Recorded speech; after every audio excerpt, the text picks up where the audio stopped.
बिस्मिल्लाहिर्रहमानिर्रहीम। अस्सलाम वालेकुम। आज हम बात करेंगे 6 उन खुशकिस्मत बुरूज के बारे में कि जिनकी शादियां साल 2025 में इंशाअल्लाह ताला लाजमी होती हुई नजर आती हैं। इस हवाले से नंबर 6 पर आता है कैंसर यानी कि बुर्ज सरतान। बुर्ज सरतान की शादी होने के काफ़ी ज़्यादा कवी इम्कानात मौजूद हैं। इन्हें चाहिए कि इस हवाले से कोशिशें अपनी तेज़ कर दें। इन्हें अपना मतलूबा शरीक याद मिलने के कवी इम्कानात मौजूद हैं।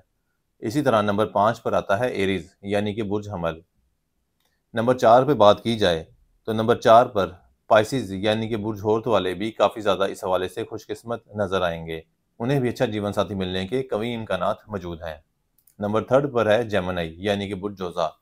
बुर्ज जोज़ा वालों के लिए भी एक बेहतरीन वक़्त है। उनके लिए एक ओवरऑल भी माशी हवाले से भी और शादी के हवाले से भी एक बेहतरीन वक़्त है। दोनों चीज़ों में उन्हें कामयाबियाँ मिलती हुई नज़र आती हैं। नंबर 2 पर आता है कैप्रिकॉर्न। कैप्रिकॉर्न यानी कि बुर्ज जद्दी। बुर्ज जद्दी वाले भी अज़वाजी मामलात के हवाले से काफ़ी खुशनसीब दिखेंगे। खुसूसन कैप्रिकॉर्न से ताल्लुक़ रखने वाले वो लोग जो लव मैरिज करना चाहते हैं तो उन्हें इस मामले में भी आसानियाँ पैदा होती हुई नज़र आती हैं। और नंबर 1 पर आता है विर्गो यानी कि बुर्ज मज़ान।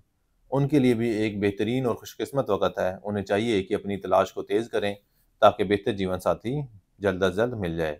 अगर आप भी जानना चाहते हैं कि 2025 में शादी के हवाले से बेहतर टाइम आपके लिए कब आ रहा है, तो आपको चाहिए कि इस हवाले से हमारे चैनल पर मौजूद साल 2025 की प्रेडिक्शन देखें। उसमें आपको टाइम फ्रेम के साथ तमाम मालूमात मिल जाएंगी। अगली वीडियो तक के लिए अल्लाह हाफिज़।